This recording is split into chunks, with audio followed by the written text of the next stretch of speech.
What's up mga kaibigan? Bali ngayong araw po pala natin ididikit yung One Piece poster na nabili po natin sa Shopee. At ayusin lang po natin yung pagkakasunod-sunod ng ating One Piece poster na ididikit po natin sa ating wall. At syempre ang dapat na nasa una niyan ay si Luffy. At simulan na nating idikit mga kaibigan.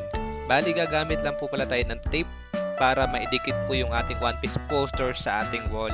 Para in case na tatanggalin na po natin yung poster ay madali po natin itong matatanggal. At iwas din sa pagkasira po ng ating paint. Ayan, at kung mapapansin nyo ay nilalagyan ko na po ito ng tape. Bali 12 cut po ng tape ang nilagay ko dyan.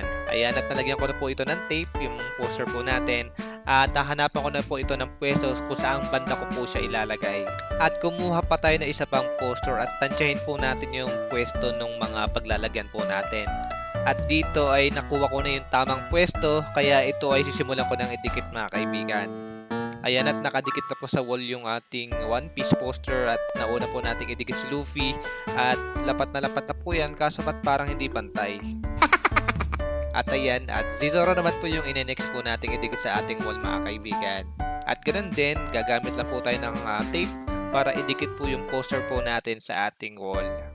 At ayan, at nalagyan na din po natin ng tape yung ating isa pang poster na Zoro at ididikit na po natin siya sa ating wall. Ayan, at kapag lapat na, diinan niya lang po yung ating poster para po kumapit na po talaga yung tape sa pagkakadikit po sa ating wall. At time skip muna tayo mga kaibigan. Aba, bilis ah! So bali yan na po yung pang-10 poster na po na naidikit po natin sa ating wall. At dinidiinan ko po isa-isa yung ating poster para po maging matibay yung pagkakadikit niya sa ating wall mga kaibigan. So yun lang. Once again, this is Red.